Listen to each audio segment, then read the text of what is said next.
Kiai Hamid Kajoran jelaskan Pancasila. Kiai Ali Maksum menangis. Ada proses dialog yang intens di kalangan ulama dan tokoh NU sebelum menerima Pancasila sebagai azas tunggal dalam berbangsa dan bernegara.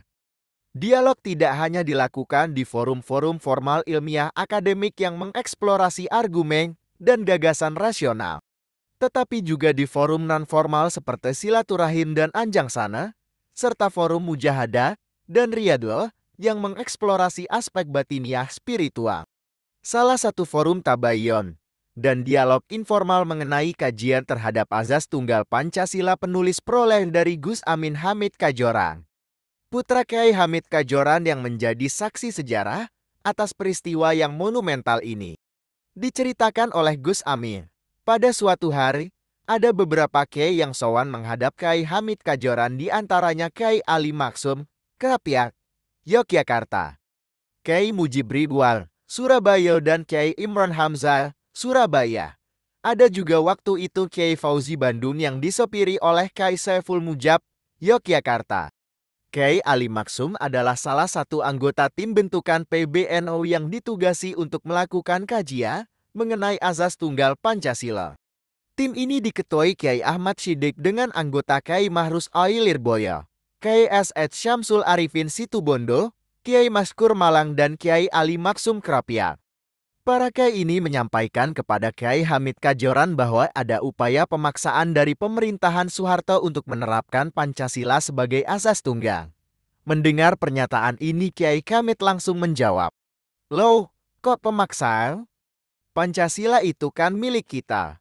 Hasil ijtihadnya para ulama dan kiai kita, terutama Hadratus Syekh Mbah Hashim Asy'ari.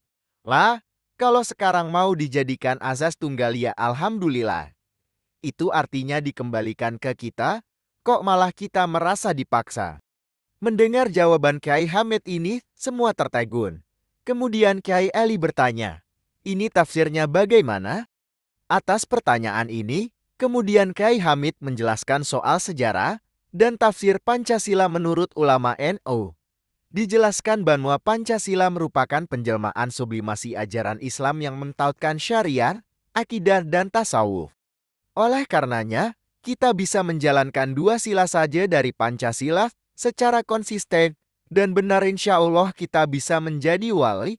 Demikian Kiai Hamid menjelaskan dua sila tersebut adalah sila ketuhanan dan kemanusiaan.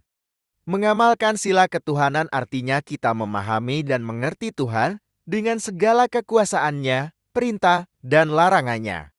Sedangkan mengamalkan sila kemanusiaan artinya kita harus mengerti manusia, memanusiakan manusia, dan merasa sebagai manusia. Kemudian Mbah Hamid menjelas tafsirnya secara detail dengan perspektif syariat dan tasawuf. Ketika penafsiran sampai pada pengertian merasa manusia, Kiai Ali Maksum menangis. Dari penggalan kisah ini, dapat terlihat bahwa Pancasila merupakan produk pemikiran ijtihad dari para ulama Nusantara sebagai manifestasi atas ajaran dan nilai-nilai Islam. Kedua, sikap NU menerima Pancasila sebagai azas bukan merupakan sikap keterpaksaan karena adanya tekanan politik atau sekedar langkah taktis politik menghadapi tekanan, tetapi merupakan langkah ideologis. Ketiga, sebagai bagian dari kelompok yang ikut merumuskan Pancasila, NU mengerti sejarah yang menjadi asbabul wurud dari Pancasila dengan segenap spirit dan nilai-nilai yang ada di dalamnya. Oleh karenanya NU memiliki tafsir terhadap sila-sila Pancasila yang sesuai dengan syariat dan tasawuf Islam. Keempat, penerimaan Pancasila sebagai azas tunggal oleh NU dilakukan setelah melalui berbagai kajian dan upaya riyadhah lahir batin.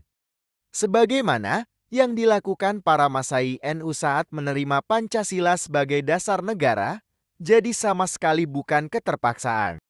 Kelima, NU adalah ormas Islam pertama yang menerima azas tunggal Pancasila. Ini artinya NU menjadi pelopor penerimaan azas tunggal. Secara nalar sikap kepeloporan seperti tidak akan muncul karena terpaksa, tapi karena kajian yang matang dan hujah yang kuat, dan para kiai yang ikhlas dan alim tak akan mungkin mau dipaksa menerima atau menolak sesuatu, apalagi yang terkait dengan masalah agama. Untuk memperkuat argumen ini bisa dilihat dalam risalah Kyai Ahmad Shiddiq setebal 34 halaman yang dipresentasikan di hadapan Munas Alim Ulama di Situbondo tahun 1983. Di sini disebutkan bahwa Pancasila tidak bertentangan dengan Islam. Secara substansial Pancasila sangat Islami.